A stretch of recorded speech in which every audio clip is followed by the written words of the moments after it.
सेहत की बात डॉक्टर के साथ कार्यक्रम में आपका स्वागत है और मैं हूं मंजू सोनी। आज हमारे साथ जुड़ चुकी हैं हजीरा मेडिकल स्पेशलिस्ट डॉक्टर बिंदु सिंघल जी। आज हम इनसे चर्चा करेंगे। पहले तो आपका स्वागत है सेहत की बात डॉक्टर के साथ। जैसे डेंगू के बढ़ते संक्रमण को लेकर हम आपसे चर्चा करना चाहते हैं कि अपने जो दर्शक हैं उन्हें हम आपसे रूबरू कराना चाहते हैं। तो मैम पहले बताइए कि डेंगू क्या है और ये कैसे फैलता है। जो मच्छरों के काटने से इंसान में पहुंचता है और वो वायरस के कारण शरीर में फीवर और उसके साथ ही फिर रैशेज आना और खून आना, चाहे उल्टी में या जो गम्स है वहां से ब्लीड करना, या शरीर के डिफरेंट भाग से अगर ज्यादा बढ़ जाता है तो फिर वो ब्लीडिंग शुरू होती है और जान को खतरा रहता है, जिसे डेंगू हेमरेजिक फीवर बोलते हैं। वो थोड़ा खतरनाक होता है, लेकिन ज्यादातर बहुत आसानी से जो सिंपल फीवर है वो सिर्फ दवाइयों से और ट्रीटमेंट से बिल्कुल ठीक हो जाता है। डेंगू और वायरल बुखार है, उसमें क्या अंतर है? डेंगू भी एक तरीके का वायरल फीवर ही है, लेकिन ये क्योंकि अगर बढ़ गया और डेंगू हेमरेजिक फीवर या डेंगू शॉक सिंड्रोम में चला गया तो जान को खतरा रहता है, इसलिए इसकी पहचान करना जरूरी है और तुरंत उपचार लेना जरूरी है। डेंगू के लक्षण क्या होते हैं? डेंगू के लक्षण आमतौर पे जैसे दूसरे बुखार में रहते हैं वैसे ही बुखार, सर दर्द, पूरे शरीर में दर्द, खासतौर से दर्द काफी ज्यादा रहता है आंखों के पीछे और पूरे शरीर में जो दर्द है वो ज्यादा देखने में आता है।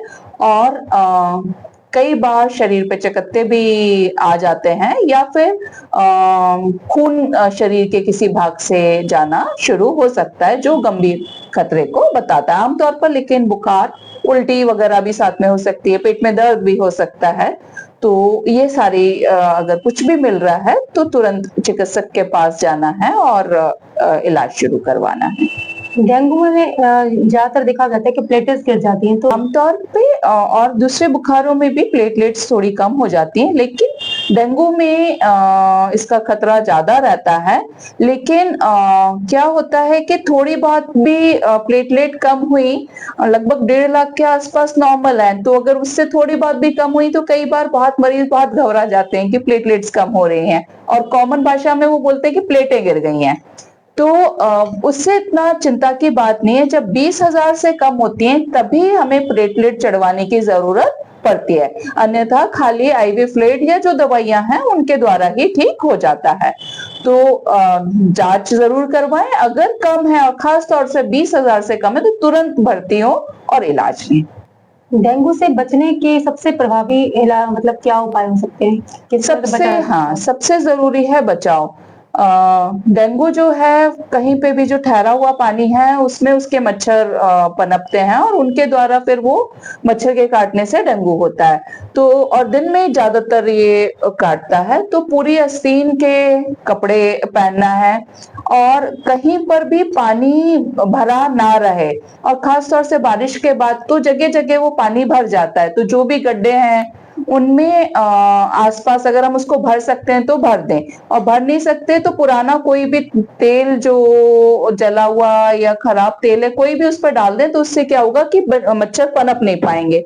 घर में भी कूलर वगैरह जो हैं वो खाली करके उनको साफ करके रखें। कई पेड़ पौधे जैसे मनी प्लांट या कोई भी पौधा ऐसा लगाते हैं जो पानी में लगा रहे हैं, तो उसको भी बिल्कुल हर 3-4 दिन में उसको आप पानी बदलते रहें। या पानी का हौद है घर में, उसको अगर आप ढक के नहीं रखें तो फिर वो पानी में मच्छर पनपेंगे, तो उनको बदलना। कहीं पर भी कोई भी पानी की जगह अगर घर में है तो उसको तुरंत हमें देखना है, खाली करना है। और टूटे टायर या इवन जो गमलों के नीचे प्लेट रखते हैं कई लोग, तो उस पानी में भी डेंगू के मच्छर पनपने लगते हैं। तो ये हमें बहुत जरूरी देखना है कि बारिश के समय खास तौर से कहीं पर भी पानी जमा हो रहा है, उस पानी को अगर हम खाली कर सकते हैं सबसे अच्छा।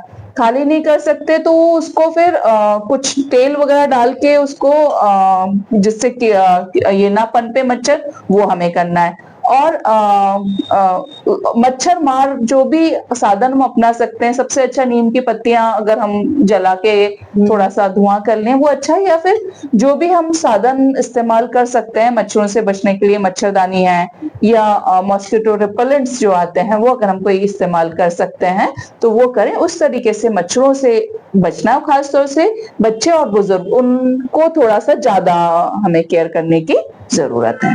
लोगों में देखा जाता है कि डेंगू जब होता है तो पपीते के पत्तों का रस या फिर बकरी का दूध देते हैं, तो कहाँ तक सही है ये?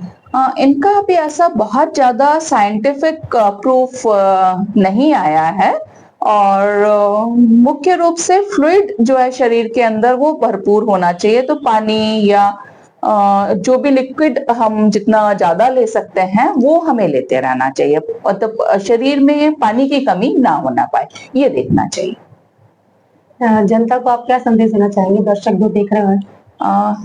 डेंगू इस साल पिछले साल की अपेक्षा काफी कम है। जैसे पिछले साल इस समय तक 385 केस थे और इस साल कुल 118 है, लेकिन फिर भी हमें सावधान रहने की बहुत जरूरत है। बहुत हद तक हम खुद ही डेंगू से बचाव अपना कर सकते हैं, जो अभी आपको बताया, पानी से रुके हुए पानी से मच्छर पनपते हैं, तो वो ना हो, ये हमें पूरा स्वयं अपने घरों में, सभी लोगों को अपने अपने घरों में आज ही चेक करें। और हर रविवार मच्छर पर वार वाला जो है, हर रविवार हम चेक ही करें उसको, और कहीं पर भी मिल रहा है हमारे घर में, अड़ोस पड़ोस में कहीं पर भी मिल रहा है, उसको अगर हमने पकड़ लिया और रोकथाम कर ली और फिर पूरी बाहों के कपड़े और ये सब किया, तो काफी हद तक हम बच सकेंगे। और फिर भी थोड़ा भी कुछ होता है तो तुरंत चिकित्सक के पास जाएं और अपना इलाज लें। अगर जो जिला अस्पताल है वहां डेंगू की जांच निःशुल्क उपलब्ध है।